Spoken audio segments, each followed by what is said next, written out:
High to all. ఇవి mulberry stem cuttings అండి. 3 weeks back నేను ప్లాంట్ కట్ చేసేసి ప్రాపగేషన్ చేద్దామనే కాన్సెప్ట్లో ఇట్లా డిఫరెంట్గా నేను వాటర్లో, శాండ్లో, గ్రీన్ హౌస్ క్లైమేట్లో యాడ్ చేశాను నేను. సో ఆ ప్రోగ్రెస్ చూద్దాం థర్డ్ వీక్న. Mulberry stem cuttings third week in water propagation. కంప్లీట్గా వాటర్లో కూడా ప్రాపగేట్ చేయొచ్చండి మల్బరీ ప్లాంట్స్. సో ఏది ఎఫెక్టివ్గా ఉంటుందో శాండా, వాటరా, గ్రీన్ హౌస్ విత్ శాండా నేను కంపేర్ చేస్తున్నాను ఇప్పుడు. సో వాటర్లో అయితే ఇది థర్డ్ వీక్. కొన్ని ప్లాంట్స్కి లీవ్స్ వచ్చినాయి, కొన్ని ప్లాంట్స్ రాలేదండి. ఇది mulberry cuttings third week partial షేడ్లో శాండ్లో పెట్టానండి. శాండ్లో అంటే పొరస్గా ఉంటుంది కాబట్టి రూట్స్ చాలా బాగా ఫామ్ అవుతాయి ఫాస్ట్గా. ఆ కాన్సెప్ట్లో నేను శాండ్లో పెట్టానండి. పర్లేదు, లీవ్స్ బాగానే వచ్చినాయి యాజ్ కంపేర్ టు వాటర్.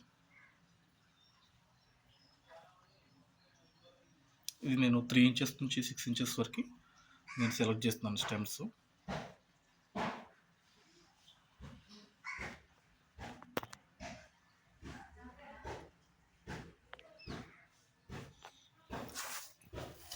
ఈ థర్డ్ వన్ వచ్చేసరికి mulberry stem cuttings third week green house shade. అంటే గ్రీన్ హౌస్లో ఏ క్లైమేట్ అయితే ఉంటుందో అదే క్లైమేట్ నేను ఆర్టిఫిషియల్గా ఇంక్లూడ్ చేశాను. జస్ట్ ఈ కవర్ పాలిథిన్ షీట్ యాడ్ చేసి అందులో శాండ్ తీసుకుని స్టెమ్ కటింగ్స్ యాడ్ చేశాను. స్టెమ్ కటింగ్స్ చాలా బాగా వచ్చినాయి ఇందులో. మిగతా 2 టెక్నిక్స్తో పోల్చుకుంటే ఇది పార్షియల్ షేడ్లో గ్రీన్ హౌస్లో రావడం వల్ల చాలా బాగా వచ్చినాయి. అంటే ఇందులో కార్బన్ డైఆక్సైడ్ ఇందులో ఉండిపోతుంది. మొక్కలు తీసుకునేది కార్బన్ డైఆక్సైడ్ కదా, దాంతోపాటు హ్యూమిడిటీ ప్రాపర్గా మెయింటైన్ అవుతుంది. ఇది చూడండి, లైట్గా వాటర్ డ్రాప్లెట్స్ ఉన్నాయి కదా, హ్యూమిడిటీ వేపర్ ఎక్కువ పోతుంది, ఇందులో ఉండిపోయింది. లీవ్స్ కూడా చాలా హెల్తీగా ఉన్నాయి.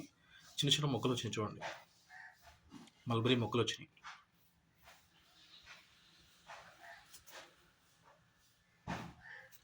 ఆల్మోస్ట్ ప్రతి స్టెమ్ కటింగ్స్ నుంచి ఒక మొక్క వచ్చింది.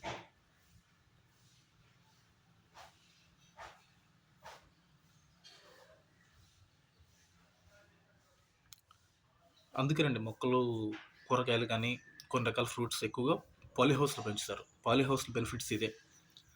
పాలీహౌస్లో బయట క్లైమేట్ ఇన్ఫ్లుయెన్స్ చేయదు, అంటే బయట హ్యూమిడిటీ కానీ పెస్ట్స్ ఎక్కువ రావు. దీనివల్ల మొక్కలు చాలా హెల్తీగా పెరుగుతాయి, ఈల్డ్ కూడా చాలా ఎక్కువ వస్తుంది. శాండ్ ఒకటే యాడ్ చేశాను, దానికి కవర్లో పెట్టాను, కవర్లో స్టెమ్ కటింగ్స్ పెట్టాను. క్యాప్సికం కానీ చాలా రకాల పంటలో లీఫ్ వెజిటబుల్స్ ఎక్కువ పాలీహౌస్లో పెంచడానికి రీజన్ ఇదే. ఇది ఓపెన్ ప్లేస్లోది, ఇది వాటర్లో ప్రొపగేషన్ చేస్తుంది. సో ఓపెన్ ప్లేస్లో ప్రొపగేషన్ చేస్తుంది కొంచెం బెటర్ అండి as compare to water. But as compare to both these two techniques, ఈ గ్రీన్ హౌస్ షేడ్లో పెంచితే చాలా బాగా ఎఫెక్టివ్ వచ్చినాయి.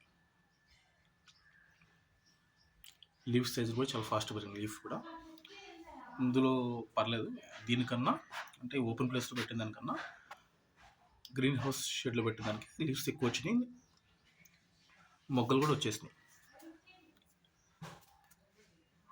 మల్బరీ చిన్న చిన్న మొక్కలు వచ్చినాయి చూసారా, ఇది 1 వీక్ నుంచి 2 వీక్స్లో కాయలు అయిపోతాయి.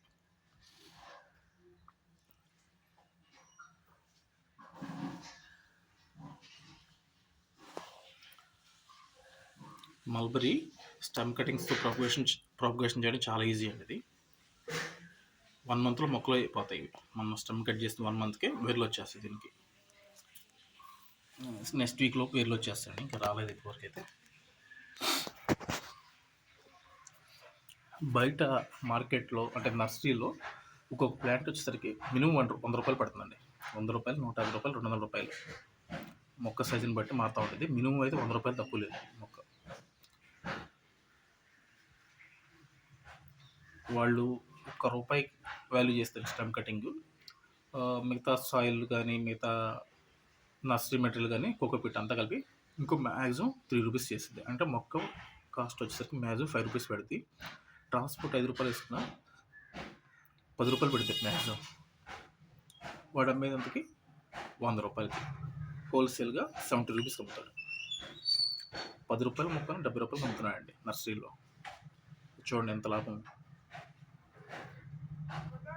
మీకు వీడియో నచ్చితే please subscribe my YouTube channel. Thanks for watching. Thanks for subscribing. Thank you to all.